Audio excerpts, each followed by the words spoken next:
Ex-husband brags about fiancé, not knowing his ex-wife's new man is a tycoon. She had spent the entire afternoon preparing a quiet dinner. Something simple, yet meaningful. It was her anniversary, after all. Not just any anniversary. Their 5th. The kind of milestone Jaiwoo believed meant something. Especially after all the sacrifices she had made to keep the marriage together. She glanced at the clock. 7:42 p.m. Hyunsoo was late, again. But Jaiwoo wasn't angry. She never really allowed herself that feeling. Instead, she held on to hope like a lifeline. Maybe traffic was bad. Maybe his meeting ran long. Maybe, just maybe, he was planning a surprise, and that's why he'd been so distant lately. She looked down at the table she had set. 2 small bowls of seaweed soup, a dish of kimchi just the way he liked it, and a tiny chocolate cake she'd picked up from the bakery near the subway. She had written us in soft pink icing on top. She waited and waited. At 8:17, the door finally opened.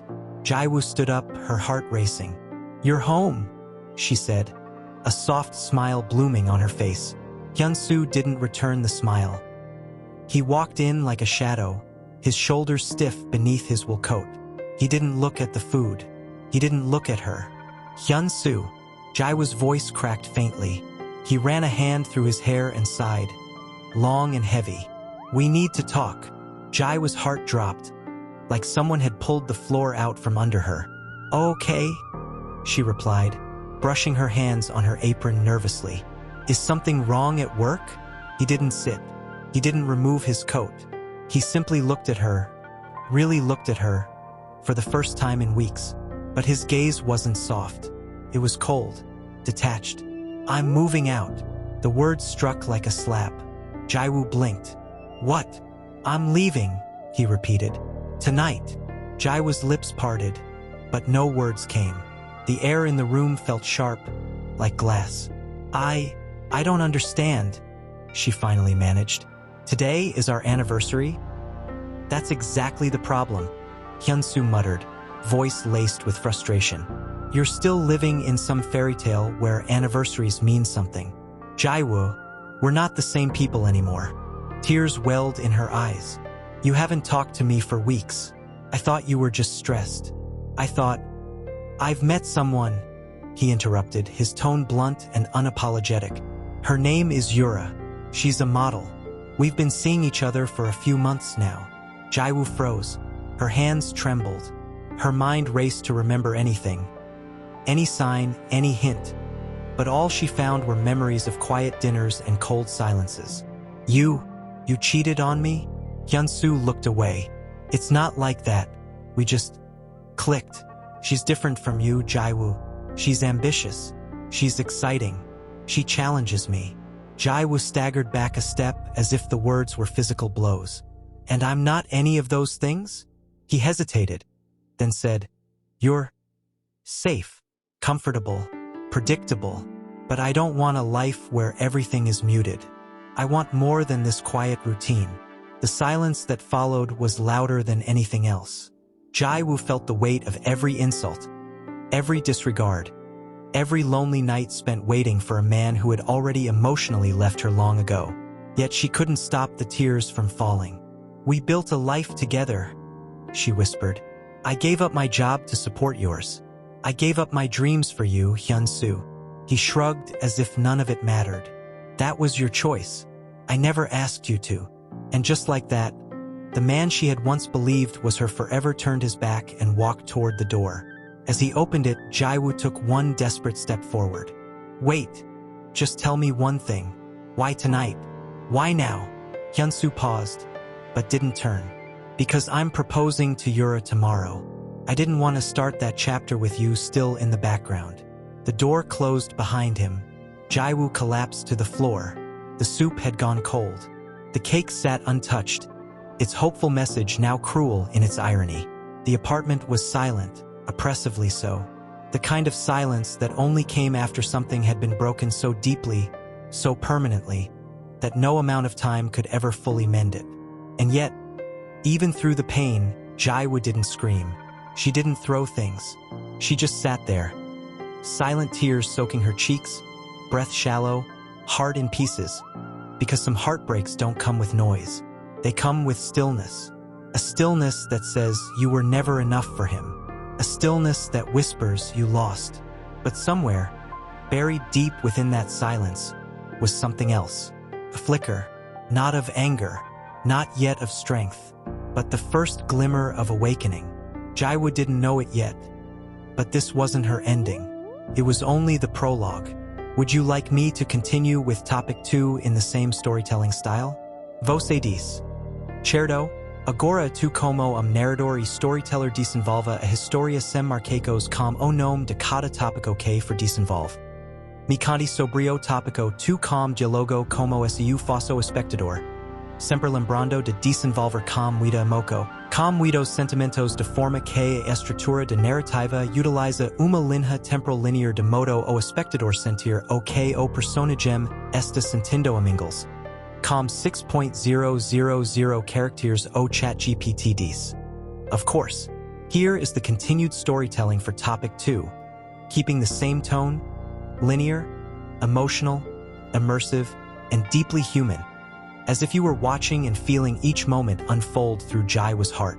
After Hyunsoo walked out, Jaiwoo didn't speak to anyone for days. She didn't cry out loud. She didn't shatter things or scream at the sky. She simply faded. The apartment they once shared felt colder, emptier. The walls echoed with silence, and even the wind outside seemed to avoid her windows. She spent her nights staring at the ceiling, eyes open, body still. It was as if the world had forgotten her, just like he did. The cake she had bought for their anniversary sat in the trash for 2 days before she finally threw it out. The seaweed soup went untouched. She stopped answering calls from her mother. When her best friend Minyoung knocked on her door, Jaiwoo sat on the couch and pretended she wasn't home, even though her lights were still on. She didn't want to explain. She didn't want the pity, the gasps, the "you'll be okay" phrases that never helped. It wasn't just heartbreak. It was humiliation. How do you explain to someone that the person you loved most never really saw you? Took 2 full weeks for Jaiwoo to even step outside again. She wore a gray scarf around her neck and oversized sunglasses to hide her swollen eyes. Seoul was moving as always. People hustling, talking, rushing. Felt cruel how the city didn't stop to grieve with her. How everything just kept going. She didn't know exactly where she was headed. She just walked. Her feet carried her to the subway station. And somewhere between the familiar scent of roasted chestnuts and the sound of a street violinist playing near the bookstore, something inside her shifted. She passed by a small poster taped to a lamppost. Now hiring Cultural Foundation library assistant. Small team, quiet space, no experience required. Passion for books a plus. She stopped, looked at it. A library. It had been years since she'd even thought about her degree in literature. A lifetime ago, she had wanted to be a writer, to open a reading cafe, to live surrounded by stories and soft light and people who believed in imagination. But she gave all that up after marrying Hyunsoo. A dream like that is nice, Jaiwoo, he once said, but real life doesn't wait for dreams. So she waited instead. For him, for love, for a future that never came. Jaiwoo stood frozen at the post for a long time. Then slowly, she pulled out her phone and took a photo of the flyer. The next morning, she went. The foundation was tucked away behind an old courtyard. A building with ivy crawling up its brick walls and wind chimes hanging by the front door. The library itself wasn't large. Just 2 rooms filled with warm-toned shelves, comfortable chairs, and the faint scent of old paper and lavender. A woman in her 50s greeted her kindly. "Are you here for the assistant position?" Jaiwoo hesitated, then nodded. Yes. She filled out the form with trembling hands. She didn't have a resume. She didn't have references.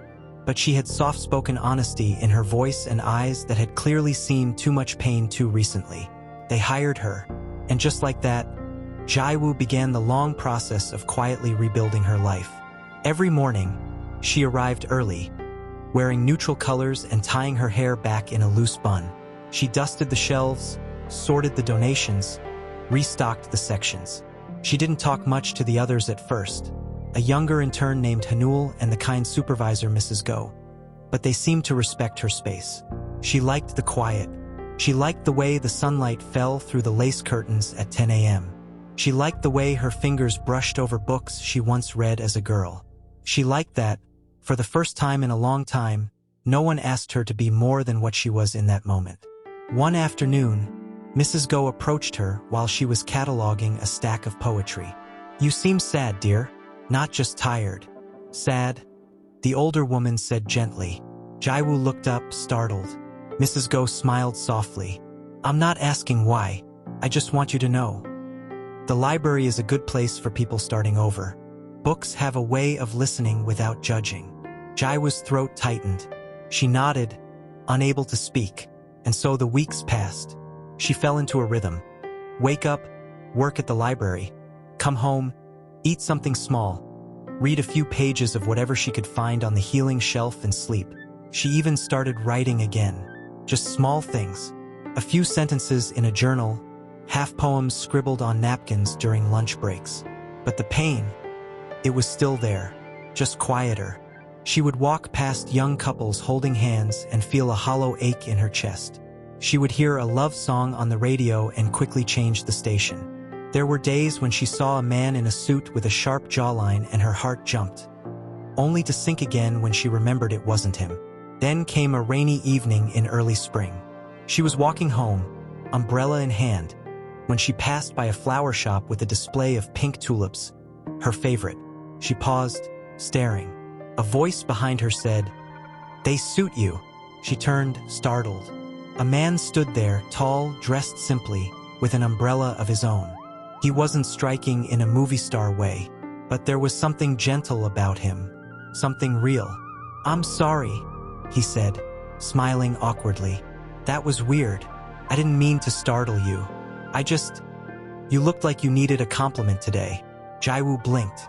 She didn't know whether to be confused or flattered.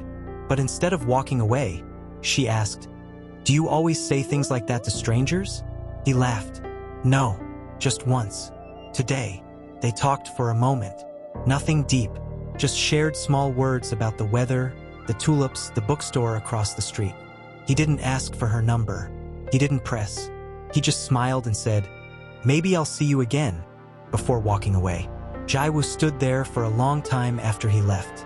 Not because she had fallen in love, but because, for the first time in months, she had smiled. Genuinely. And that smile felt like the first stone being laid on a new path. She was just about to cross the street when a familiar voice called out behind her, "Are the tulips still there?" She turned. It was him. He was standing beneath the awning of a cafe, holding a coffee cup, umbrella tucked under his arm. His hair was slightly damp, and there was a kindness in his smile that made her feel strangely exposed. "You remembered?" she asked, genuinely surprised. "Of course," he replied. "I don't compliment strangers often, so when I do, I tend to remember them." She felt her lips tug into a shy smile. "They changed the flowers. Now it's daffodils." He made a face. "Not as poetic." Jaiwoo laughed quietly. She didn't know why her chest tightened when she looked at him. He wasn't overly charming. He didn't push. But there was something disarming about his presence, as if he knew how to exist in someone else's quiet without breaking it. "I'm Min Jae," he said, stepping closer. "You, Jaiwoo." He repeated her name softly, like tasting a word before committing it to memory. There was a pause, the kind that doesn't rush to fill itself. "Would you like to join me for a coffee?" he asked finally, lifting the extra cup in his hand. "It's not much, but it's warm." Jaiwoo hesitated. Her instinct was to say no, not because she didn't want to, but because old wounds still whispered warnings in the back of her mind. But then she looked at the cup, the simple, thoughtful gesture, and nodded. The cafe was cozy, tucked into a corner, with steamed windows and quiet jazz playing in the background. They sat by the glass, watching the rain trace paths down the panes. "I work nearby," he said, unwrapping a muffin. "But honestly, I take any excuse to leave the office when it rains. Feels like the world's asking us to slow down, doesn't it?" Jaiwoo nodded. "I like the rain too. It makes everything feel softer. Min-jae glanced at her. Or maybe it just gives us permission to be sad. The words hung in the air. Jae-woo didn't answer, but something in her chest responded. They talked for nearly an hour, about books, music, awkward childhood memories. Nothing too deep, but enough for Jae-woo to learn that Min-jae had a dry sense of humor and a habit of stirring his coffee even after the sugar had long dissolved. She didn't tell him much about her past, and he didn't ask. But when she got up to leave, he stood too, and gently said, "I hope I didn't overstep. I just like talking to you." She smiled faintly. "I liked it too." That night, Jae-woo lay awake in bed. Not crying, not aching, just thinking. The next few weeks passed slowly, but Min-jae kept reappearing in her life in small, unexpected ways. Once, at the bakery near her apartment, he was standing in line holding a box of cinnamon rolls. Another time, at the subway station, he appeared just as the doors closed, waving through the glass with a grin. And then one afternoon, he walked into the library. Jae-woo froze when she saw him, her heart doing something odd in her chest. "Please don't tell me you followed me," she joked nervously. Min-jae looked sheepish. "I didn't, I swear. I had a meeting with the director upstairs. But when I saw this floor, I had to check if it was really you." She narrowed her eyes. "Meeting?" He nodded. "I'm part of the board. I help with fundraising, mostly behind the scenes." Jae-woo blinked, surprised. "You never said." He shrugged. "Didn't seem important.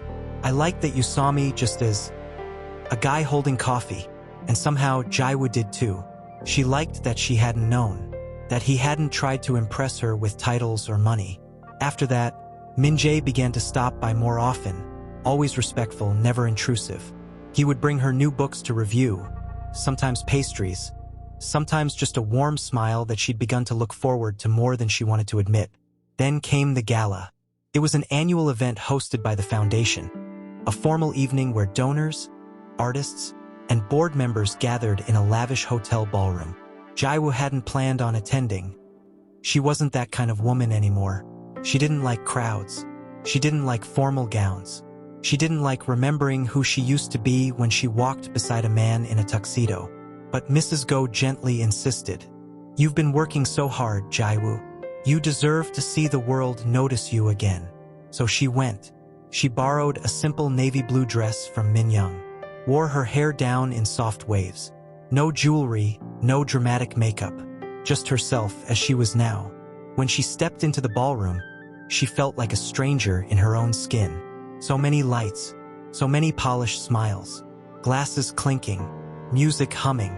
She was about to sneak out when she heard a familiar voice. "There you are, Min-jae." He was dressed in a dark tailored suit, standing confidently, but when he saw her, his expression changed, like the room quieted for him too.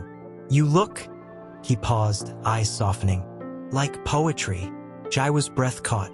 She looked away, flustered. "That's a strange thing to say." He chuckled. "Maybe, but it's true." He offered his arm. She hesitated, then slipped hers into his. The evening passed in a dreamlike blur.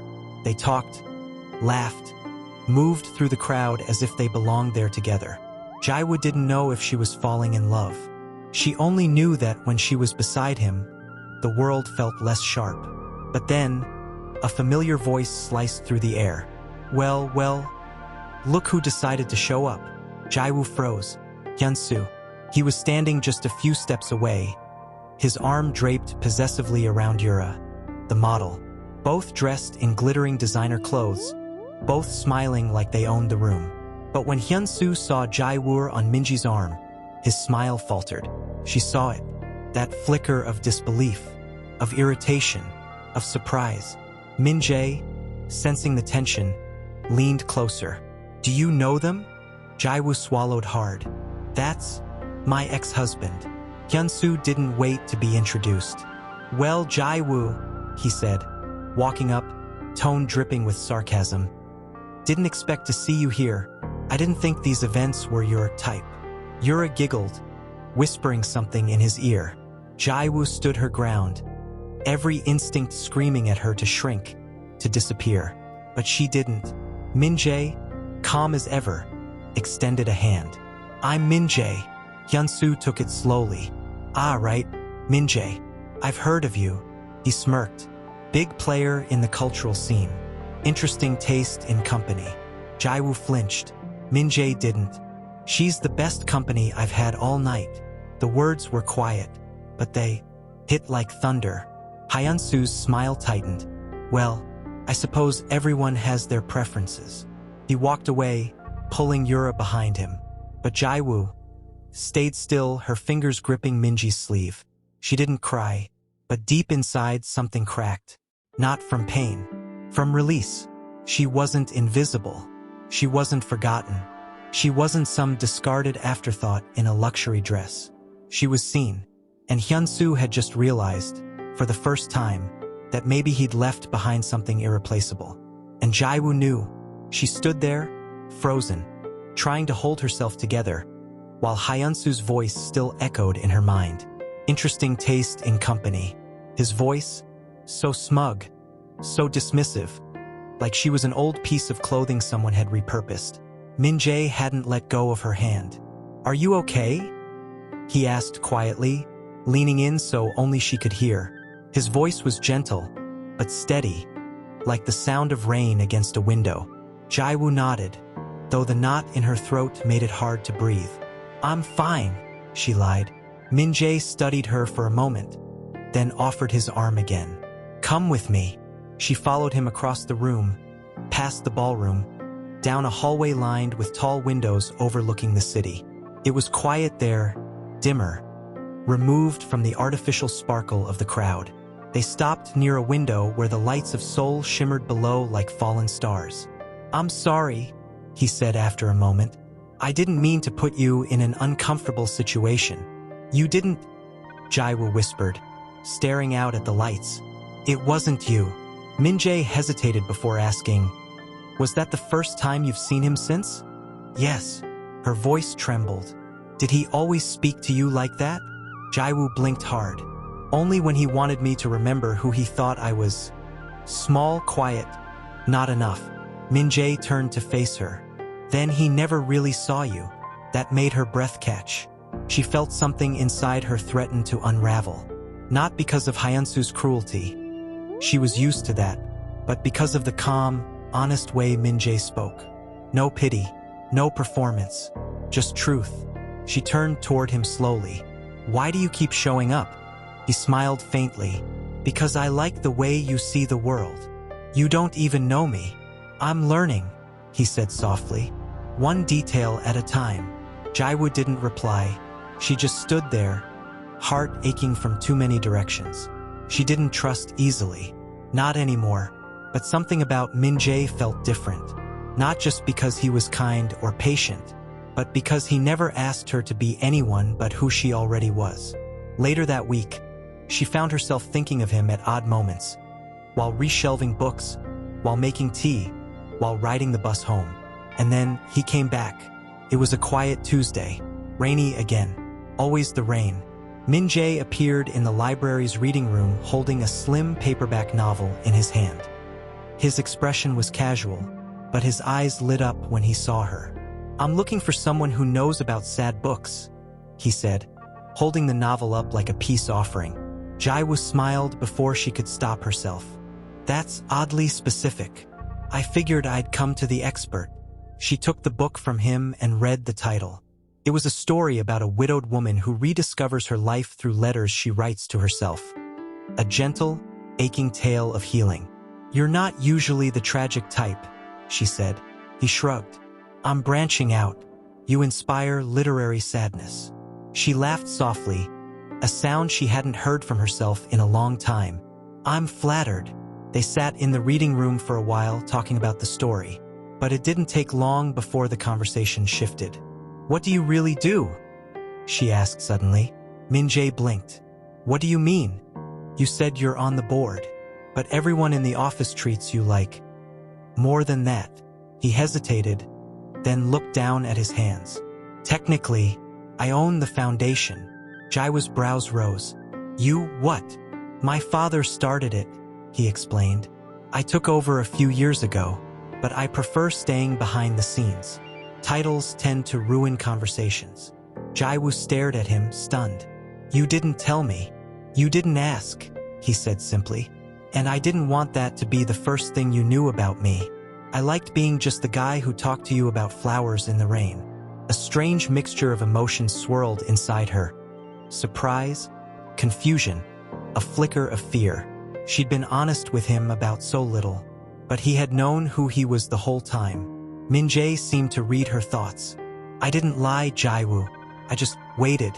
I didn't want money or position to be the reason you looked at me. She nodded slowly. I understand. But she didn't go home the same that night. She lay awake again. Not from pain this time, but from the unfamiliar flutter of possibilities. Could she trust him? Could this be real? Or was it all just a beautiful illusion? One she was afraid to believe in because she had believed in the wrong person once before?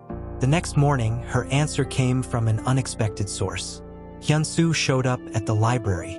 Jaiwoo was restocking the poetry section when she heard his voice.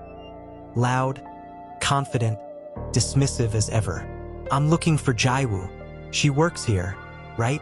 She stepped out slowly, her stomach twisted in knots. He turned, smirking. There you are. What do you want? She asked, keeping her voice steady. I just came to talk, he said, glancing around the quiet room. You looked different the other night. I barely recognized you. Jaiwoo folded her arms. And I was wondering how you ended up with a guy like Min-jae. She narrowed her eyes. What are you trying to say? Come on, Jaiwoo. You don't belong in his world. You're ordinary. He's on magazine covers. He owns half the buildings downtown. She stared at him, disbelief hardening into anger. You think that's what this is about? Status? Money? I'm just saying, he said, holding up his hands. I know you, and I know how lonely you can get. The words hit deep, not because they were true, but because once upon a time they had been. But not anymore. She straightened her spine. You don't know me anymore, Hyunsoo. You never really did. His face flickered, just for a second. That look, the one that said she's not supposed to talk back. I just thought maybe we could have coffee, he offered. Catch up. No, she said. You sure? Yes. He opened his mouth to say more, but another voice joined them from behind. I believe she said no. Min-jae. He stood near the entrance, calm, composed, but the edge in his voice was unmistakable. Hyunsoo looked between them, something burning in his eyes now. Of course, he said coolly. The prince himself. Min-jae stepped closer, standing beside Jaiwoo. Leave. Hyunsoo hesitated, then scoffed. This won't last. You'll see. People don't change. And then he left. Jaiwoo didn't move for a long time. Min-jae finally broke the silence. Are you okay? She looked at him, and for the first time since this strange, beautiful, confusing new chapter of her life began, she nodded. But what haunted her more was Min-jae. The way he had stepped in, calm but firm. The way he stood beside her. Not in front of her, not speaking for her, but with her. And yet, that voice, that cruel, familiar voice, you don't belong in his world. No matter how kind Min-jae was, no matter how gentle, there was still a part of Jaiwoo that couldn't forget where she came from and where Min-jae was going. The next morning, she went to the library early, needing the comfort of books, of dust, of silence. She moved through the shelves in a daze, reshelving poetry volumes with shaking fingers. Min-jae didn't come that day, or the next. She tried to tell herself it was nothing, that he was probably busy, that rich men had calendars filled with charity meetings and phone calls and silent auctions. But by the fourth day, doubt was clawing its way into her mind. What if Hyunsoo was right? What if this was all temporary, a passing fascination for a man like him? What if she was just the quiet girl he talked to in the rain? And now he was done remembering. That evening, Min-young invited her for dinner.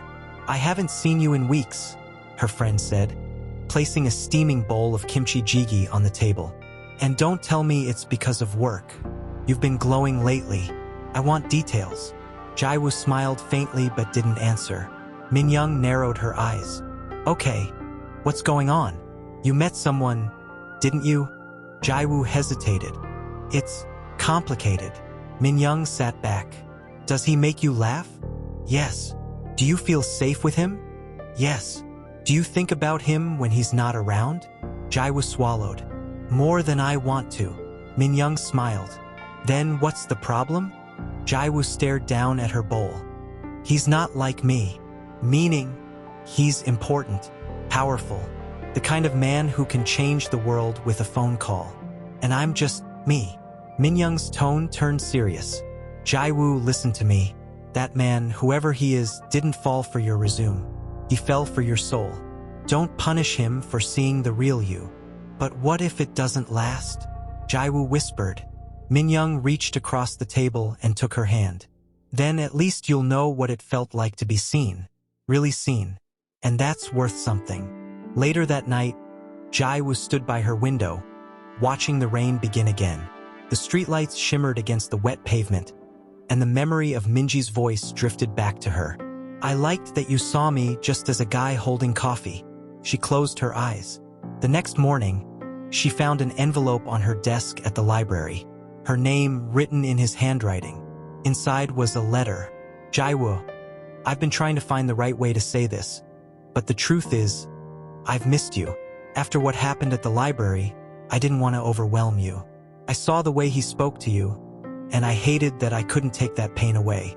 But I also realized something. I don't want to keep pretending this is casual. I don't want to be the man who just walks you home and smiles and keeps his heart behind glass. I want to know what makes you afraid. I want to know what keeps you up at night. I want to be someone you can lean on, not because you need saving, but because you deserve to be loved gently and completely. If that's too much, I'll respect your silence.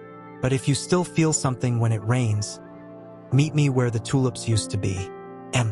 Her fingers trembled as she read it again. The old flower stand near the bookstore, the place where they first met. The rain had started again. She didn't think. She just ran. The streets were slick and shining, and her shoes soaked through within minutes. But Jaiwoo didn't care. The sky was gray, the wind sharp, but her heart was beating like it had something to say. She reached the flower stand just as the bells of the church nearby began to ring 6 times. And there he was, Minjae. He was standing there in the rain, umbrella closed, his hair wet, his suit clinging slightly to his frame. He looked up as she approached, and something in his expression broke open. Relief, hope, fear all tangled in his eyes. I didn't know if you'd come, he said. Jaiwoo stepped closer. I didn't know either. He laughed softly, shaking his head. You always surprise me. She searched his face. Why me, Minjae? Why not someone easier? Someone who fits into your world. He stepped forward slowly. Because the moment I met you, the world stopped being enough without you in it. Her breath caught. I don't care where you came from, he said. I care about where we can go. Together. Jaiwoo blinked back tears. I'm scared. I know. What if I break again? Then I'll be there to help you put the pieces back. She didn't answer, just stood there, heart wide open and trembling. Minjae reached out, cupping her face gently. May I? She nodded. He kissed her, not urgently, not hungrily, just softly, like a promise. And in that moment, under the rain where it all began, Jaiwoo finally let go of Fiancée, of the shame, of the fear that she wasn't enough. Because for the first time in years, she believed someone when they said she was. She kept glancing at him. Not because she doubted what had just happened, but because a part of her still couldn't believe it was real. That someone could kiss her like that, look at her like that, like she mattered, completely and without question. Minjae stirred his coffee absent-mindedly, though he hadn't added sugar. Jaiwoo spoke first. Her voice was quiet. You're not afraid? He looked up. Of what? She hesitated. Of me. Of what comes with me. He tilted his head slightly, a gentle smile touching his lips. You say that like you come with warning labels. I do, she replied. Divorced. Hurt. still figuring out who I am. I've got baggage. I like baggage, he said. She raised an eyebrow. He chuckled. It means you've lived. You've tried. You've risked love. You carry stories, not weight. Her heart clenched. It was too kind, too generous, too much. You don't even know what I've lost, she whispered. Min-jae leaned forward, eyes locked with hers. Then tell me. She looked down at her hands. There were days I didn't eat, she began slowly. Not because I didn't have food, but because I couldn't taste anything. After Hyunsoo left, I stopped feeling human. I felt invisible, disposable. She swallowed, the memory sharp in her throat. I'd go to bed and wake up with the same thought, that I must have done something wrong. That love doesn't just vanish like that unless you were never really worth it. Min-jae didn't interrupt. He just listened, really listened, and somehow that made her cry. Tears slipped quietly down her cheeks, and she didn't bother to wipe them away. He reached across the table and gently took her hand. You were never disposable, he said. You were just misread by someone who didn't know how to hold a heart like yours. She let out a soft sob, not of sadness, but of relief, because finally, someone understood. They sat like that until the cafe closed. He walked her home again, but this time they didn't stop at the corner. He followed her to the front gate, pausing beneath the glow of the porch light. She turned to him, still hesitant, still caught between the past and the possibility of something new. I'm not ready for everything, she admitted, but I want something. Min-jae stepped close enough for her to feel the warmth of his presence. Then we start small, he said. No promises, no pressure, just us. She smiled. That night, she didn't dream about Hyunsoo. She dreamed of bookshelves, rain, tulips, and a man who held her hand without needing to fix her. Days passed, and Jaiwoo found herself laughing more, smiling when no one was looking, reading poetry with a lightness in her chest she thought she'd lost forever. But one evening, as she was closing the library, Min-jae waited for her by the entrance, his expression unreadable. She frowned. You're early. I needed to see you, he said. There was a tension in his shoulders that made her stomach tighten. What's wrong? He hesitated, then held out a folded newspaper. Front page, a photo.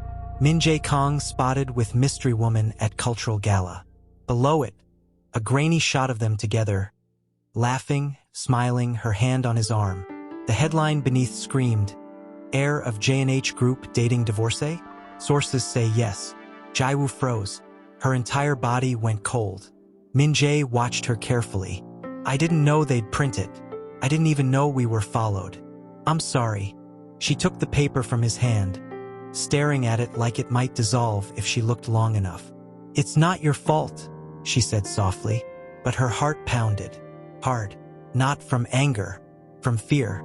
The whispers, the gossip, the judgment. She knew how cruel the world could be when it wanted to reduce a woman to nothing more than a headline. She looked up at him. Your family? They'll be surprised, he admitted, but not angry. And your company? They'll survive. She smiled faintly. You sound so calm. I'm not, he confessed. But I know what's worth fighting for. Her chest ached. But before she could speak, her phone buzzed. A known number. She answered out of habit. A female voice on the other end. I thought you might want to know. Your name's all over the tabloids. Not a good look for someone who was once left for someone better. Click. Jaiwoo stood still, the phone still pressed to her ear. Min-jae reached for her. Who was that? She shook her head. No one. But she knew. Yura. Of course it was her. The tone sharp, mocking, perfect. And just like that, the old doubts rushed back in. You don't belong in his world. Min-jae could see it in her eyes. Don't let them do this, he said quietly. Don't let people who don't know you decide your worth. I'm not afraid of them, she lied. He stepped closer. Then what are you afraid of? Jaiwoo met his gaze. That you'll wake up one day and realize they were right. Min-jae didn't hesitate. He reached for her face, cupping it in both hands. Look at me, Jaiwoo. She did. I know who you are. I knew the moment I saw you standing in the rain, refusing to shrink even when life pushed you to your knees. His voice cracked. Don't run now, please. She closed her eyes. Tears slipped again. Always quiet, always honest. She nodded. Okay. Min-jae exhaled, forehead resting gently against hers. One day at a time, he whispered. One day at a time, she repeated. And though fear still lingered in the edges of her heart, Jaiwoo felt something stronger push back. Courage. Not loud, not dramatic, but enough. She wasn't imagining it. The news had spread beyond tabloids now. Blogs, forums, even people in the neighborhood were talking. The poor, ordinary woman who landed the Tycoon. The fairy tale people were twisting into a scandal. She tried to stay still, steady, professional, but inside, she was shaking. One afternoon, as she wiped down a glass cabinet, two staff members in the hallway didn't notice she was nearby. I'm just saying she used to be a librarian. Now she's walking around with the air of J&H. That's a big leap. Maybe she's cleverer than she looks. She's divorced. That's public record. He could have anyone. Why her? Jaiwoo turned away before she could hear more. Her hands trembled as she gripped the edge of the shelf. That night, she didn't sleep. Again. Instead, she sat at her desk, staring at the old journal where she used to write dreams. Now it only held fears. She closed it gently and pressed her forehead to the cover. What was she doing? Why had she let herself believe this could be real?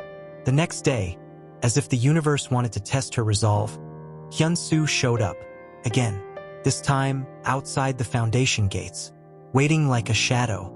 She saw him the moment she turned the corner. Arms crossed, tailored coat, smug expression fixed to his face like a badge of entitlement. Her stomach twisted. She almost turned around, almost pretended she hadn't seen him, but he spotted her. Well, if it isn't the star of Seoul's latest Cinderella story, he said, voice dripping with mockery. Jaiwoo kept walking. I have nothing to say to you. That's fine, he replied, falling into step beside her. I'll do the talking. She gritted her teeth. What do you want? Just wanted to see it for myself. The place where you found your golden ticket. She stopped, turned, her eyes sharp. I didn't find anything, she said. I worked. I rebuilt.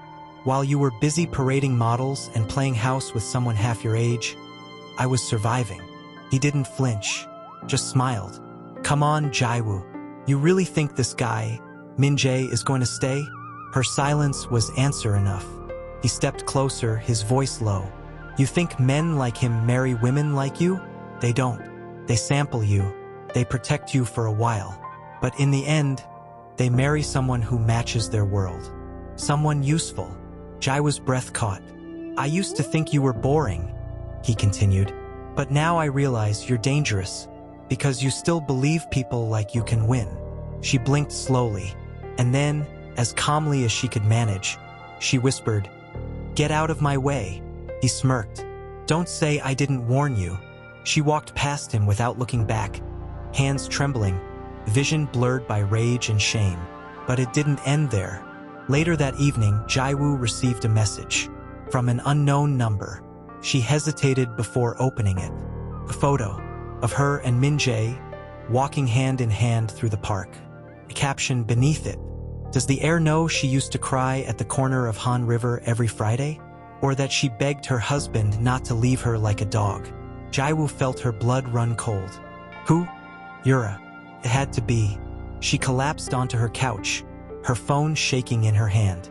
Someone had followed her. Someone had been watching her. And they wanted to hurt her. Not physically. Worse, they wanted to remind her of everything she used to be. She pressed her hands to her face, a sob escaping her lips. What was she doing? Trying to live a life that didn't belong to her? Trying to love a man whose world would always pull harder than her arms ever could? She wanted to disappear, but instead, she texted Min-jae. Can we talk? Tonight, please. He replied instantly. Anywhere, anytime, I'm yours. She asked to meet at the river. The place she had once cried every Friday night. The place she had once been small and broken and empty. When she arrived, the wind was soft. The lights across the water shimmered, and the sound of distant traffic faded beneath the hush of waves against stone. Min-jae was already there. He turned the moment he saw her, worry in his eyes. Jae-woo, she held up the photo. His face darkened. They're watching me, she said. They're digging through everything I used to be, and they're going to use it all to destroy you. Min-jae stepped forward. No, they can't destroy what we built. You don't understand, she said, voice cracking. They don't care about truth. They care about humiliation, about scandal, about control. And you, your name, your legacy, you're a perfect target. I don't care, he said firmly. You should care, she cried. You have a company to protect. The future. You were supposed to end up with someone powerful. Someone with pedigree. Not. He grabbed her hand. Stop. She looked at him, chest heaving. You think I care about pedigree? He whispered. Do you think I fell for you because you fit some checklist? I fell because you stood in the storm and didn't break. Because you kept going when everyone else would have quit. She shook her head. But I'm not enough. You're everything, he said, his voice shaking. You're the first thing I think of in the morning. The last thing I pray for at night. Jae-woo, you don't scare me. The world does. Losing you does. Tears spilled down her cheeks. I'm trying so hard not to ruin this, she said. You're not ruining anything, he whispered. You're saving me. You're reminding me of what matters. If you want to walk away, I won't stop you. But if you're still here, still standing in front of me, then let's fight. Together. Jae-woo looked out over the river, the same spot where she had once broken. And now, she was whole enough to break again. But this time for love, for something worth the risk. She turned to him, eyes raw, heart open. Then don't let go of my hand, she said. No matter what they say. I won't, Min-jae replied. She stood beside Min-jae at the entrance, her hand resting lightly on his arm. Her dress, a simple cream silk with delicate lace detailing at the neckline, felt almost too quiet in the sea of diamonds and designer couture. And yet, Min-jae's eyes hadn't left her since she'd stepped out of the car. You're the most beautiful woman here, he'd whispered as they walked in, and she had believed him for a moment, until the stares began. Whispers, raised eyebrows, smiles that vanished the second her back was turned. Jae-woo kept her posture straight. She had survived worse than judgmental eyes. Still, something in her stomach twisted with every subtle glance. The kind that said, what is she doing here? She tried to focus on the warmth of Min-jae's hand on hers, the steady rise and fall of his breath. His quiet pride as he introduced her to members of the board and investors with the kind of ease that made him look like he was born into this world, which, in a way, he was. They made their way toward the central hall, where a grand chandelier hung like a crown of light above the dance floor.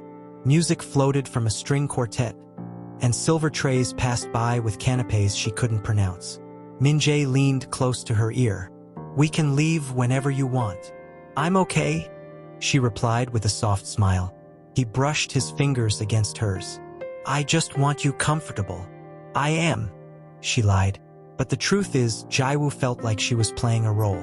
Like she had been cast in a play where everyone else had already memorized their lines, and she was still flipping through the script. Then, just as she was beginning to find her footing, it happened. Look who it is. The voice curled into her spine before she even turned around. Hyun-soo. She recognized his tone before she recognized his cologne. She turned slowly, and there he was, standing just a few feet away, arm draped around Yura, who wore a dress that glittered like glass under the lights. His smile was the same as always. Charming, confident, cruel. Jae-woo, he said, as if tasting her name. Didn't expect to see you here. Min-jae's grip on her hand tightened subtly, his body shifting half a step closer in quiet protection. Jae-woo didn't smile. Hyun-soo, he looked her up and down. You look surprising. Yura tilted her head. Isn't it funny? The world really is small. I was just telling Hyun-soo how much I admire people who rise from humble beginnings. Minji's jaw flexed, but his voice was steady. And I admire people who know when to stay silent. Hyun-soo chuckled, but there was something bitter under his smile. Relax, Min-jae. We're all just celebrating tonight, aren't we? Yura's gaze lingered on Jae-woo's dress. I wonder where you found that piece.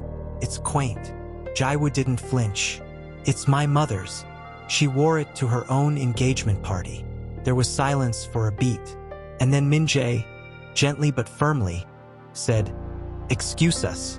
He led Jae-woo away, not out of retreat, but as a quiet declaration.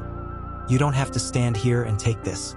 They reached a quieter part of the ballroom, near the gallery walls where photographs of the Foundation's past events were displayed in black and white. I'm sorry, he said softly, turning to face her. I should have kept them away. You don't control what rooms they enter, she replied. But I do control who gets to stand beside you. His voice was firm. And I want you to know, Jae-woo, I will never let them reduce you. Ever. Her throat tightened. I'm not afraid of them, she whispered. Not anymore. But something else burned beneath her skin. Not fear. Not shame. Rage. Quiet. Cold. Earned. Because for the first time, she saw Hyun-soo's cruelty for what it really was. Not power, but pathetic insecurity. The man who had left her behind now stood before her trying to reassert control he no longer had. She wouldn't give it to him. Not again. Would you excuse me? She said softly. Min-jae looked surprised. Where are you going? She met his gaze, steady and calm. To make peace with a ghost. She walked back toward the center of the room, where Hyun-soo and Yura stood talking with a group of executives. He noticed her first. The same way he always had when it was too late to hide. Jae-woo, he said, brows raised in mock surprise. Back so soon.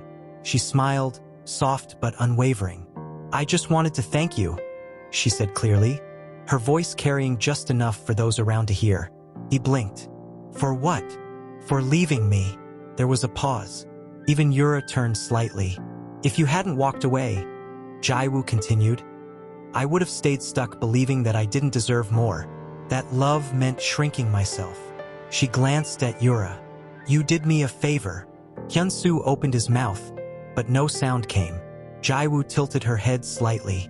And I hope, someday, someone leaves you too. Not out of cruelty, but to set you free from the lies you tell yourself. Then she turned, and didn't look back. Min-jae was waiting at the edge of the room, his eyes wide with a mixture of admiration and quiet pride. You okay? He asked. She nodded, slipping her hand into his. I'm more than okay. Together, they stepped onto the dance floor. He held her close, and for the first time that night, she allowed herself to lean into the moment, to let the music carry her, to let the stairs fade, to let the past die a little more with each step. You were incredible, Min-jae whispered against her temple. I was honest, she replied. He smiled. That's even rarer. And as they danced, the world spun around them. Not in chaos, but in clarity. The girl who once cried alone by the river now stood in the arms of a man who had waited in the rain. Not to rescue her, but to see her rise. And she had, fully. She was full. Full of emotions too complex for language. Full of the weight of that moment, standing in front of Hyun-soo, speaking truths that had once terrified her. Min-jae glanced at her now and then, but didn't push. He knew better. He knew the silence wasn't a retreat. It was reflection. Finally, as they neared her neighborhood, Jae-woo broke the silence. You didn't have to defend me the way you did tonight, she said softly. He looked at her, surprised. Of course I did. You always let me speak first, even when it's uncomfortable. You never steal the moment. Because it's your moment to live, he replied gently. I just make sure no one cuts the microphone. She smiled faintly. You make it sound so simple. It is, he said. When it's real. They stopped in front of her building. The driver stepped out to open the door, but Min-jae touched his arm lightly, signaling him to stay. I'll walk her up. Jae-woo hesitated. You don't have to. I want to. They rode the elevator in silence. The numbers blinked slowly upward, and Jaiwoo found herself watching their reflection in the polished doors. Her in her mother's dress, her hair slightly loosened from the dancing, and Min-jae beside her, calm, sure and entirely hers. As they stepped into the hallway, she paused at her door, fumbled with the keys. Min-jae leaned against the wall. You were breathtaking tonight. Even when I stood up to him? Especially then. She laughed softly, turning the key in the lock. The door clicked open, and she turned to face him. Thank you for not looking at me like I didn't belong. His expression softened. You're the only thing that made tonight feel real. Jaiwoo's breath caught. For a moment, she wanted to invite him in. Not out of romance, not for closeness, but just to have him there, in the quiet, where his presence could soothe the spaces her thoughts still wandered. But something stopped her. A feeling she couldn't name. A voice that whispered, not yet. Instead, she stepped forward and rested her forehead against his chest. He wrapped his arms around her without hesitation. They stood like that for a long time. No kisses, no need for more. Just warmth, just safety, just silence that understood. When she pulled back, she whispered, "Good night, Min-jae. Good night, Jaiwoo." And then he left. The apartment was still, and the moment she shut the door, the walls seemed to exhale with her. Jaiwoo slipped off her shoes and walked to the small window near her reading chair. The moon was pale, soft against the clouds, and for the first time in years, she didn't feel like she was waiting for something terrible to happen. She felt calm, settled, seen. But elsewhere in the city, in a penthouse far removed from Jaiwoo's quiet world, Hyun-soo was far from calm. He poured himself a drink with a sharp hand, the ice clinking too loudly in the glass. Yura sat on the edge of the bed behind him, scrolling through photos on her phone. She humiliated me, he muttered. Yura didn't look up. She thinks she's someone now, just because Min-jae Kang looks at her like she's a miracle. Yura set her phone down. Maybe she is. He turned, narrowing his eyes. Whose side are you on? I'm just saying, she replied, crossing her legs. Min-jae doesn't play. If he's serious about her, you might want to stop poking the bear. Hyun-soo laughed bitterly. He doesn't know her the way I do. She's soft. She's scared. She's convenient now. But give it time, he'll see what I saw. She's not built for his world. Yura raised an eyebrow. Is that why you keep talking about her? Because she's so insignificant. He didn't answer. She smirked. Maybe you miss her. He slammed the glass down on the table. Yura stood, slowly approaching him. You had her. You broke her. And now someone else is building something with the pieces you threw away. He stared at her, jaw tight. Let it go, Hyun-soo, before you look even more pathetic than you already do. He said nothing, but deep inside something cracked. He couldn't let it go. Not because he loved Jaiwoo, but because he couldn't stand the idea of someone else finding gold where he had only seen dust. A week passed. Jaiwoo returned to her rhythm. Morning tea, library work, soft phone calls with Min-jae at night. The city kept moving, but for once her heart was keeping pace with it. Then came a message, an invitation. A black envelope slipped under the library's front door, addressed only with her name in silver script. Inside, you are cordially invited to the Winter Arts Gala, hosted by the JNH Foundation. Formal, private, only 100 guests. Min-jae Kang, host and CEO. Mrs. Go raised her eyebrows when she saw it. He's pulling you into the center now. Jaiwoo stared at the card. I didn't expect this. You're part of the story now, dear. You may as well write it your way. Still, the thought of another event, another room full of eyes, of whispers, of ghosts wearing designer perfume, it rattled her. That night, she called Min-jae. You don't have to go, he said gently. I didn't send it to pressure you. I know, she replied. I need to decide if I'm strong enough. You're stronger than you think. She smiled quietly, and in that silence she knew. She would go. Not for them, not even for him, but for herself. because standing in that room would be the final thread she needed to cut. Jaiwoo stood in front of the full-length mirror in her bedroom, barely recognizing the woman staring back. She wore a dark navy gown that shimmered like twilight, modest yet striking, with sleeves that draped down to her wrists and a subtle, open back. Her hair was pulled into a soft bun with loose strands framing her face. There was no heavy makeup, no jewelry to distract. Only her, exactly as she was, but luminous in her quiet power. Min-jae had sent the dress. She had almost refused to wear it. But in the end, she chose to accept it not as a gift, but as armor. When she arrived at the gala, the venue took her breath away. The building was an old museum repurposed into an event space. All tall ceilings, cascading lights, and deep wooden floors that echoed softly beneath each step. The doorman bowed as he opened the door for her. "Welcome, Ms. Jaiwoo." She stepped inside, and the warmth wrapped around her like a whisper. Guests were already mingling, a hum of refined laughter and classical music filling the air. Waiters moved like clockwork through the crowd, offering champagne and hors d'oeuvres. Every inch of the room felt like it had been orchestrated with purpose. But Jaiwoo barely noticed any of it, because across the room, standing with his hands clasped behind his back in a tailored black suit, was Min-jae. He turned as if he had felt her presence before he even saw her, and when his eyes found her, everything else disappeared. He walked toward her slowly, never breaking eye contact, and when he finally stood before her, he exhaled softly. "You take my breath away," he said.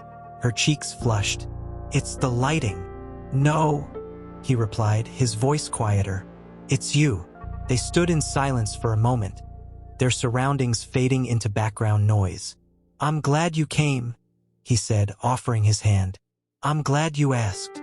He led her through the crowd with the grace of someone used to being watched. But this time, Jaiwoo wasn't following him.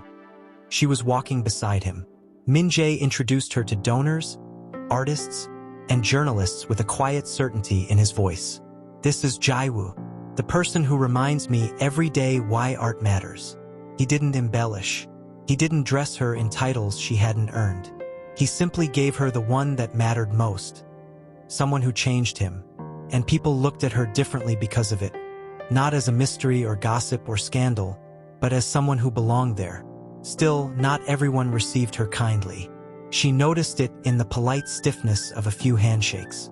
In the way one of the older board members said, "So you're the Jaiwoo?"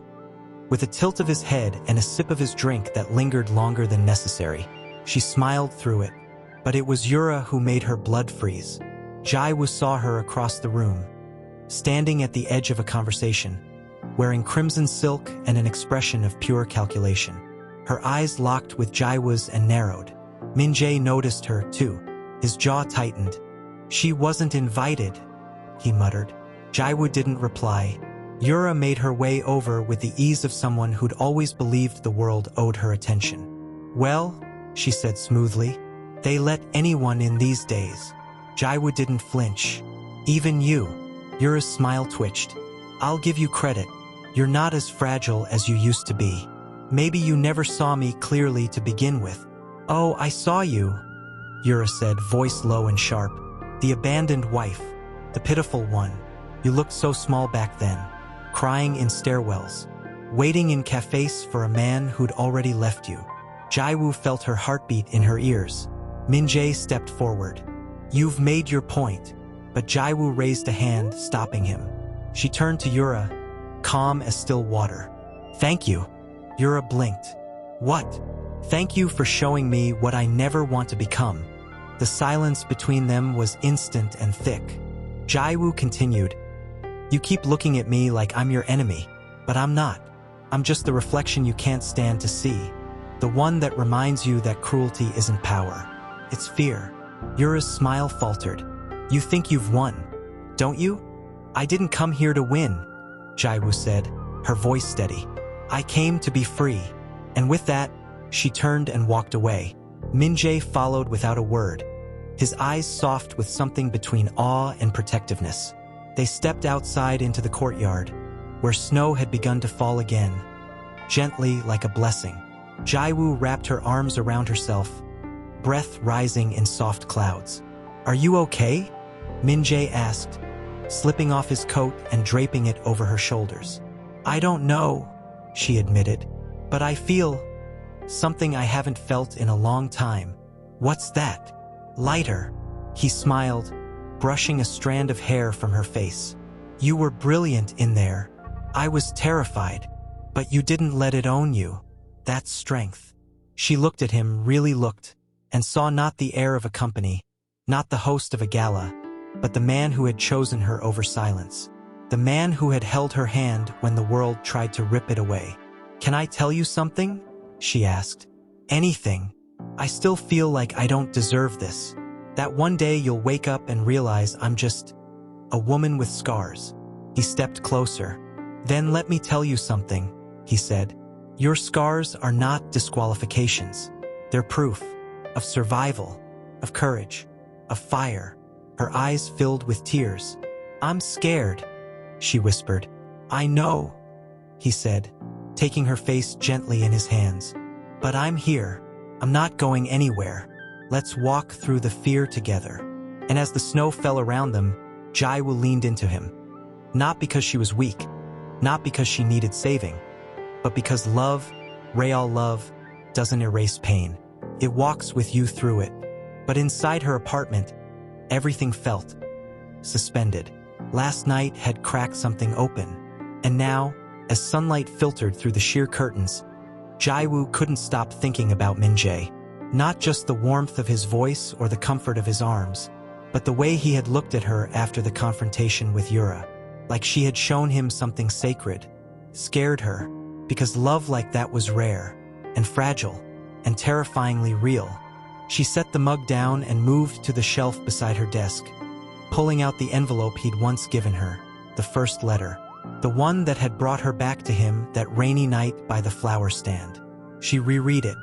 "If you still feel something when it rains, meet me." She still did. But what he didn't know, what no one knew, was that Jaiwoo had been keeping something from him. Something not out of malice, but fear. Fear that, if she said it out loud, it might shift the balance. Fear that it might turn his love into pity. She heard the knock at the door before she had time to put the letter away. She opened it slowly. Min-jae stood there, holding 2 cups of coffee, snowflakes clinging to his hair.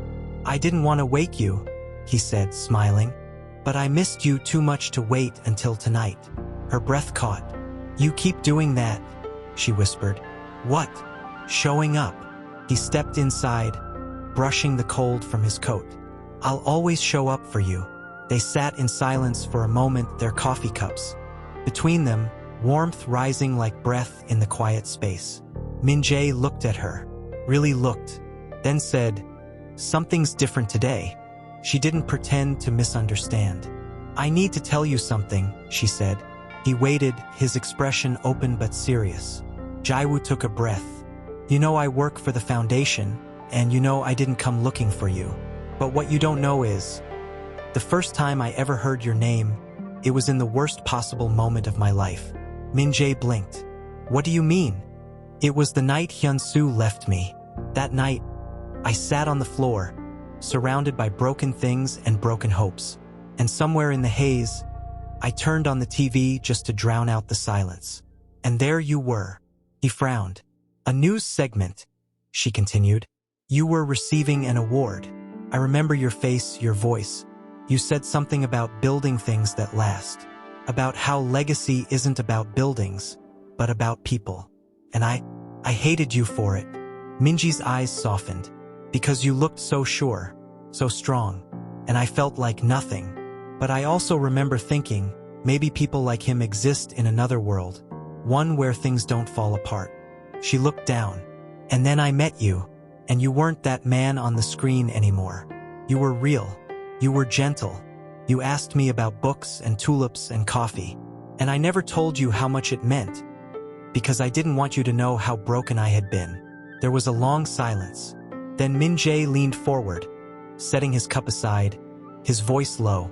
"Jaiwoo, I didn't fall in love with your strength." She looked up, surprised. "I mean, yes, I admire it, But that's not what pulled me in. He reached for her hand. I fell in love with the way you listen when people speak. With the way you look at the world like you're still hoping to be surprised. I fell for the quiet, aching parts you hide. The ones you thought made you small. She covered her mouth, tears rising without permission. You don't need to prove anything to me, he whispered. You don't have to be unbroken to be loved. Her shoulders shook as she cried. Not from sadness, but from the overwhelming relief of being seen so completely. He pulled her into his arms and held her. And in that embrace, Jaiwoo felt something lift. Not all of it, not everything, but enough. Later that afternoon, Min-jae left to return to the foundation, and Jaiwoo decided to walk to the bookstore she used to visit before her world had fallen apart. The cold kissed her cheeks, but she welcomed it. Inside, the bookstore was warm and quiet. The smell of old paper and polished wood greeted her like an old friend. She wandered between the shelves, letting her fingers drift over the spines of titles she hadn't touched in years. And then a voice behind her. Well, this is unexpected. She turned slowly. Hyunsoo stood there, holding a copy of a photography magazine, dressed in the casual luxury that still clung to him like a second skin. Jaiwoo's first instinct was to leave, but something rooted her. What are you doing here? She asked. He shrugged. Meeting someone. Saw you from the stairs. She said nothing. He walked closer, the distance between them charged with old ghosts. You look different, he said. I am different. He smiled faintly, but it didn't reach his eyes. You seem happy. I am. There was a pause. Then he asked, too casually, so it's serious then? You and Min-jae. Jaiwoo tilted her head. Why do you care? I don't, he replied too quickly. I just think you should be careful. He's not like me. Exactly, she said. That stopped him. She looked at him, truly looked, and for the first time saw a man who had shrunk inside his own bitterness. You don't know him, she said, and you never really knew me. He laughed bitterly. You think you've won? I didn't come here to win. I came here to buy a book. She walked past him, calm, sure, and untouchable. As she stepped out into the cold again, the sun had begun to break through the clouds, and Jaiwoo smiled. Her coat still hung by the door, scarf damp from the bookstore walk, but she hadn't moved since coming home. Not really. There was a strange quiet inside her. Not peace, not quite. More like stillness after a storm. The air heavy, the floor beneath her steady, but the walls uncertain. Min-jae hadn't called yet, and she hadn't texted him either. It wasn't avoidance. It wasn't distance. It was something harder to name, a question she hadn't wanted to face until now. What if the truth is too heavy for love to carry? She reached into the drawer beside the couch and pulled out an envelope. Inside it were the medical bills, the ones she'd hidden even from herself. The results from the anxiety clinic she'd started going to after her divorce. The therapy sessions she couldn't always afford, the prescription receipts, the sleepless nights scribbled in her journal like warnings. Still waking up at 2:40 a.m., didn't eat again, afraid of being loved, afraid of not being loved. Min-jae didn't know any of this, not the full story. He knew the pain, the trauma. He had held her during the memories, but he didn't know how recent the struggle still was. How much she still woke up some mornings feeling like she was halfway between surviving and disappearing. And the worst part? She wasn't sure she wanted him to see it all. Because what if he looked at her differently? Her phone buzzed, jolting her out of the spiral. Min-jae, dinner tomorrow night? Just us. My place. She stared at the message. Typed. Deleted. Typed again. Then finally, okay. But sleep didn't come easily that night. The next day passed in a blur of library shelves and whispered thoughts. Jaiwoo went through her routine like she was underwater. Everything muted, slowed, distant. At 7:12 p.m., she arrived at Minji's apartment building. It wasn't just a home, it was a penthouse. Elegant, modern, with high ceilings and floor-to-ceiling windows that held all of Seoul in their view. But the moment he opened the door, the city fell away. Min-jae wore a navy sweater and warm eyes. His apartment, though beautiful, smelled of garlic and fresh rice. Something homey, something real. "You came?" he said, relief laced in his smile. "I said I would." He stepped aside, letting her in. "I cooked, tried not to burn anything. No promises." She slipped off her coat, heart thudding. "You're brave. Or foolish," he replied, "depending on how this turns out." They ate slowly, with soft jazz playing in the background and snow painting shadows on the windows. He told her a story about a business dinner gone wrong. She laughed, real belly-deep laughter, and for a while it felt easy again. But after they cleared the table, he brought 2 cups of tea and sat beside her on the couch. Silence stretched between them, no longer warm. Min-jae reached for her hand. "You're somewhere else," he said gently. Jae-woo looked down. "I'm scared," she whispered. "Of me?" "No," she said, voice trembling. "Of what happens when someone like me ends up in someone like your life." He frowned. "What do you mean?" She pulled away slightly, reached into her bag, and took out the envelope she had carried all day. "This is who I am," she said, placing it on the table between them. "Or part of me, at least. The part I've never let you see." Min-jae stared at it, then slowly opened the flap. He read in silence. The therapy records, the medical summaries, the emotional tracking notes, her quiet handwriting outlining days of numbness, panic, loneliness. When he finally looked up, Jae-woo's eyes were filled with unshed tears. "I didn't tell you because I didn't want to become someone you had to take care of," she whispered. "I didn't want to become a burden." He didn't speak. And for a moment, the silence felt like the end of everything. But then, slowly, he reached across the space and touched her cheek. Gently, reverently. "Jae-woo," he said, voice barely above a whisper. "You've never been a burden. You've been carrying one."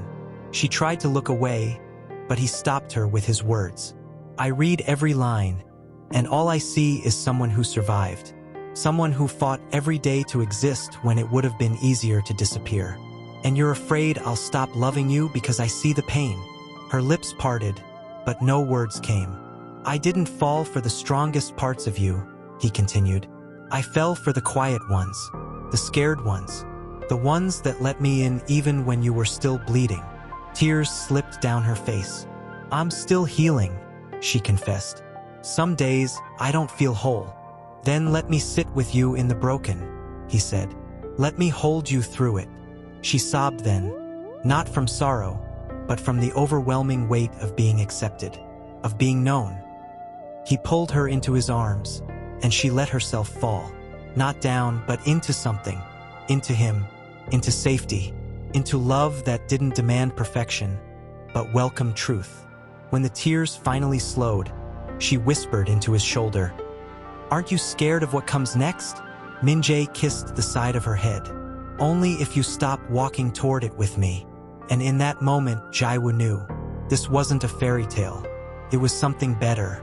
Jae-woo stood in the kitchen, barefoot, her fingers wrapped around a warm mug of tea he'd made for her. She watched him across the counter as he sliced fruit, carefully, methodically, like it was the most important thing he'd ever done.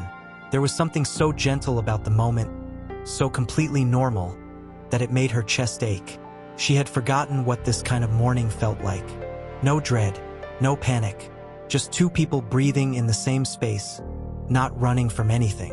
He looked up and smiled. "You always stare at me when I make breakfast.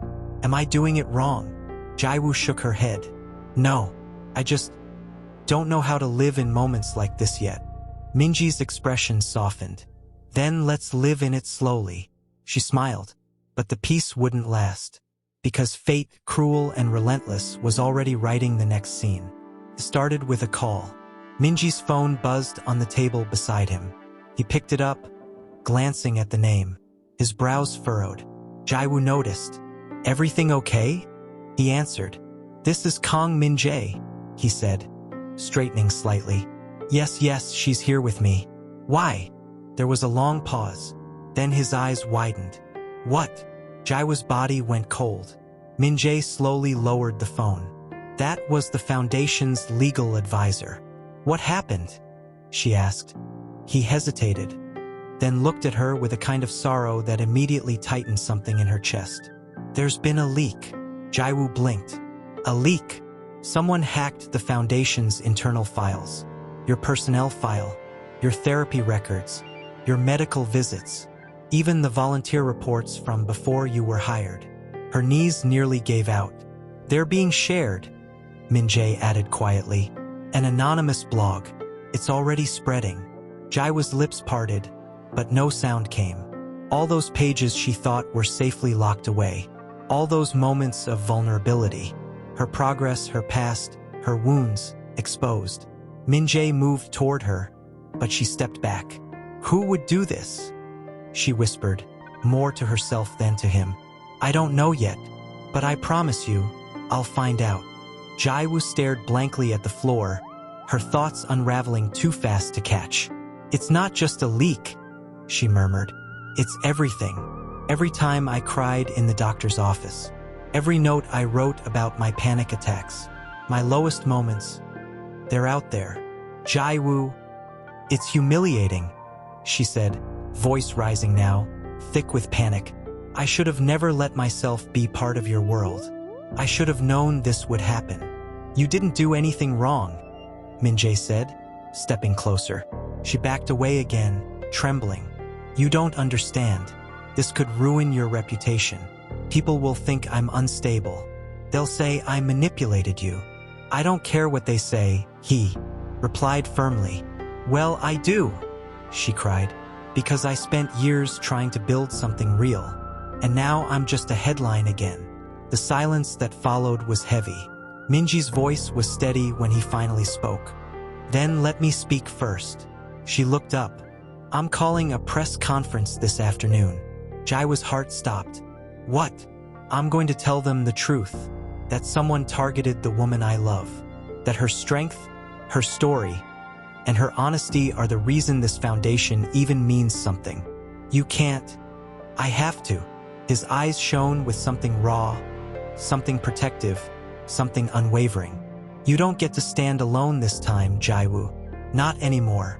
Tears slipped down her cheeks, silent and helpless. What if they turn on you? She asked. Then let them, he said. I'd rather fall with you than rise without you. Jaiwoo shook her head. You're not thinking clearly. No, he replied. I'm thinking clearly for the first time in years. He walked over to her and placed both hands on her shoulders. You gave me back my humanity, he whispered. Now let me protect yours. She wanted to argue. She wanted to run. She wanted to disappear again. But somewhere deep inside her, a different voice, stronger, louder, whispered, let him stand beside you. And she did. They left the apartment together an hour later. By the time they arrived at the Foundation headquarters, cameras were already outside. Reporters lined the sidewalk, flashing lights, dozens of curious eyes. Jaiwoo's legs felt like stone, but Min-jae never let go of her hand. They walked in through the front doors like they were walking through fire, together. Inside, in the press room, the board members and legal teams waited tensely. Whispers, phone screens lighting up with articles, blog posts, speculation. Min-jae stepped to the podium. Jaiwoo stood behind him, barely breathing. He cleared his throat, and the room fell silent. My name is Kang Min-jae, he said, voice clear, strong. And I'm here today not as CEO of the J&H Foundation, but as a man who believes in truth and in love. There was a ripple across the room. I've come to address the personal attack on a member of our team, an attack that revealed confidential medical information with the intent to shame, silence, and discredit her. He paused. That woman is Jaiwoo, gasped. She is not a scandal. She is not weak. She is not someone to be pitied. She is the reason I still believe in purpose. And I will not allow her to be used as ammunition in a war against honesty. He looked back at Jaiwoo and smiled. She is not just my partner. She is my strength. For the first time, Jaiwoo felt the walls inside her break. Not from damage, but from release. She had spent so long hiding, shrinking, apologizing for her pain. But now, The truth was in the open, and it hadn't destroyed her. It had freed her. She stepped forward, took his hand in front of them all, and together, they stood in the storm unshaken. Min-jae was in the kitchen making tea. He hadn't said much since the press conference. He knew that even if she hadn't broken on the outside, there was a war still raging inside her. She could still hear the flashes of the cameras, still see the questions written on every reporter's face, still feel the tightness in her chest from standing before them all, exposed, unarmored, and choosing not to run. When Min-jae returned, he handed her the cup without a word, sitting down beside her, their shoulders gently touching. "I still feel like I'm dreaming," she said, voice hoarse. "It wasn't a dream," he replied quietly. "I know," she whispered, "but it feels like I just walked through fire, and somehow I'm still here." Min-jae looked at her for a long moment. Then, gently, "You didn't just walk through it, you stood in it, and didn't let it swallow you." She swallowed the lump in her throat. "Do you know what the worst part is?" she asked. "What?" She turned toward him. "I wasn't ashamed of the truth. I was ashamed that people might think I was weak for surviving it." Min-jae reached for her hand. "They only think that because they've never had to survive what you have," he said. "They confuse silence with strength. But silence is fear. You are strength." She closed her eyes, letting those words hold her. "But I still don't understand," she said softly. "Why you keep choosing me, even now, after all of it." Min-jae didn't look away. "Because when I was building this empire," he said, his voice low, "I forgot what it was like to feel small, to be humbled, to look at someone and see not just what they are, but everything they've overcome." He brushed a strand of hair from her face. "You reminded me. You made me want to slow down, to breathe, to stay. And I will keep choosing you, Jae-woo, not in spite of your past, but because of it." A tear slipped down her cheek, but she didn't hide it. She didn't apologize. "Do you ever get scared?" she asked. "Of what?" "That one day, this calm will end. That something will break it." Min-jae leaned in, his forehead gently resting against hers. "Every day," he whispered. "But I've learned something." "What?" "That the fear doesn't mean you're weak. It just means you care." Jae-woo let her eyes close, his breath mingling with hers. "I don't know how to be fearless," she said. "Then be brave," he replied. "That's better." They sat like that for a while, no clock ticking, no need to rush. Just two people who had survived enough to finally stop pretending.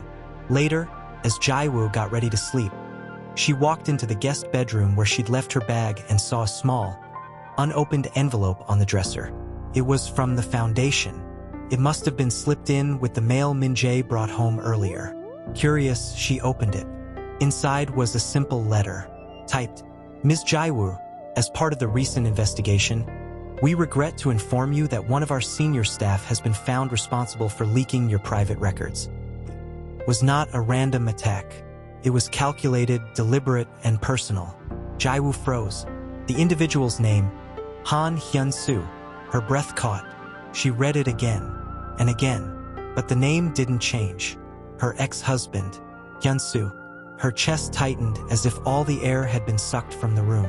She stumbled back slightly, gripping the edge of the dresser. How? Why? Of all the things he had done, of all the ways he had tried to undermine her, this was beyond cruelty. This was an act of destruction. A betrayal so intimate it cut deeper than the divorce ever had. Min-jae heard the rustle and came to the door. He saw her pale face, the letter in her hand, and crossed the room in 2 strides. "What happened?" he asked.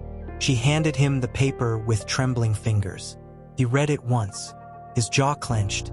His expression shifted, from confusion to fury in an instant. He did this?" Min-jae said, his voice low, dangerous. "He was the leak?" Jae-woo could barely nod. Min-jae turned away, pacing. "I should have known," he muttered.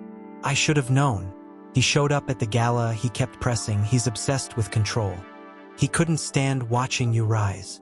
She sat on the edge of the bed, staring at her hands. It was never about love, she said hollowly. It was about making sure I never felt worthy again. Min-jae kneeled before her, gently taking her face in his hands. Look at me, he said. Her eyes met his, shimmering with disbelief and pain. You don't owe him your pain. You don't owe him anything. This ends now. Jae-woo shook her head. He'll deny it. Spin it. He always does. Then we'll be louder, Min-jae said, fire in his voice. You don't fight fire with silence. You fight it with truth. She took a shaky breath. I don't want revenge, she whispered. Min-jae softened. I know, but I do want freedom. Then let's give you that, he said. For real this time. And somewhere, buried beneath all the pain, Jae-woo felt something stir. Not vengeance, not rage, resolve. She had been broken. She had been betrayed. She had been silenced. But not this time. Min-jae came in, hair tousled, eyes soft with sleep. You didn't sleep, he said. No, he walked over and touched her back gently. Are you okay? She didn't answer right away. Then finally, I'm done being the girl who waits. Min-jae's brows pulled together slightly. I waited for Hyun-soo to love me. I waited for people to believe me. I waited for the world to stop making me apologize for surviving. She looked at him, her voice firm. No more waiting. He watched her for a long moment. Then what do you need? Jae-woo's gaze dropped to her tea, her voice almost a whisper. I need to end it. Later that day, she stood outside the office of a private attorney Min-jae had recommended. Someone discreet, someone thorough. Min-jae offered to come with her. She said no. I need to walk into this one alone, she told him, and he understood. He always did. The legal process began that afternoon. A formal complaint against Hyun-soo for data theft, for breach of privacy, for emotional harm. She signed the documents with steady hands, every stroke of the pen heavier than the last. As if with each signature, she was reclaiming a piece of herself. When she stepped out of the building, the cold air wrapped around her like a ribbon. Not punishing, just there, real, undeniable. She stood for a moment and looked up at the sky. Clouds were moving in, but she didn't feel afraid of storms anymore. She went home and called her mother for the first time in weeks. They talked for hours about nothing, about everything. Jae-woo cried once when her mother said, "You sound stronger, darling. Even your breathing feels different." Then she hung up and went to the park. The one where she and Min-jae had walked after their first coffee, where the tulips had bloomed, and where the world had first softened around her again. She sat on a bench and let herself feel it all. The weight, the fire, the freedom, and then she made a decision. That evening, Jae-woo invited Min-jae over. He arrived carrying a bag of takeout and a cautious smile. "I wasn't sure if you'd want quiet or company." "I want both," she said, taking the food from his hands. "But mostly I want you." They sat on the floor, eating dumplings and soup, the space between them glowing with unspoken things. Jae-woo looked at him across the table. "Do you ever wonder who you were before the world started needing something from you?" Min-jae took a sip of water before answering. "Every day. And I was lonelier than I let anyone see." She reached across the table and took his hand. "Me too." A long silence. Then she asked, "Do you want to know the real reason I didn't run when everything was leaked?" He looked at her, his thumb gently brushing over her knuckles. "Yes, because this time, I wasn't alone, and I realized the worst already happened.